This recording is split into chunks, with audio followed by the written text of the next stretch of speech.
let's get more on this now with Vernon White, a former Canadian senator. He joins us live from Oulu in Finland. Vernon, thank you very much for your time, first of all. Now, the Liberals' historic defeat in that Toronto by-election to their Conservative rivals, what was that down to, principally? Well, I think there has been a turn against the Liberal Party over the past probably 3 years. Since the last election, they went from a majority government to a minority government. And there's been calls, I know that the reporting has been that a lot of this has come about as a result of the election in the United States. But the reality is there have been calls for Trudeau to consider stepping down from a guy like Senator Percy Down, who was former chief of staff to the Prime Minister Chrétien, a Liberal Prime Minister as well, as far back as a year ago. So I don't think this is just in the past kind of 6 months or even a year. I think this has been progressively getting worse over the past few years. I think internally and becoming public from the internal caucus has been more loudly heard in the last 12 months, but I think it's been going for a few years now. So why has Trudeau's popularity then among his peers and the public plummeted? Well, look, Canada, I think, believes that their economy has gotten much worse over the past number of years, and it has. You know, the cost of living is way up, cost of housing has doubled, in some cities tripled.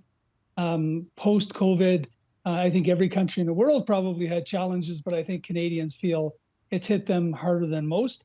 And I anticipate that I think there's also, like vegetables in your kitchen, every now and then people want to throw them out and bring in something new. And I think that for Canadians, you know, you typically have that 6 to 10 years as a prime minister, and then they start looking and saying, I think we need somebody new. And I think that's part of this. But I do think the economy has been a big player for Canadians in their turn against the current prime minister. He has been the face of the party, unlike other prime ministers we've had, where maybe the finance minister has taken a robust role when it comes to the economy and the manner in which the country is running.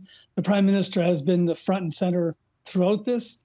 So he owns it as far as Canadians are concerned. And to be fair, I think they're right. And I think even his own party feel he's out of touch with what Canadians are looking for.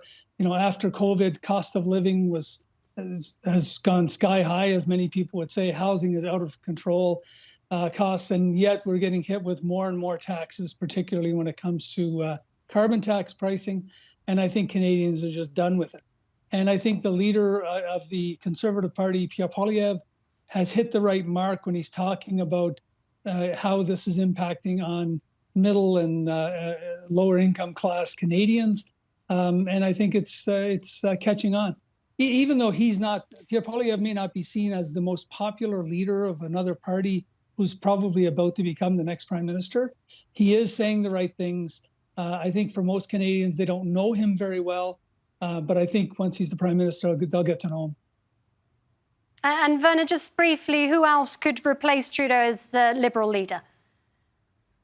Well, you know, I think many people look at Freeland, and that's a possibility.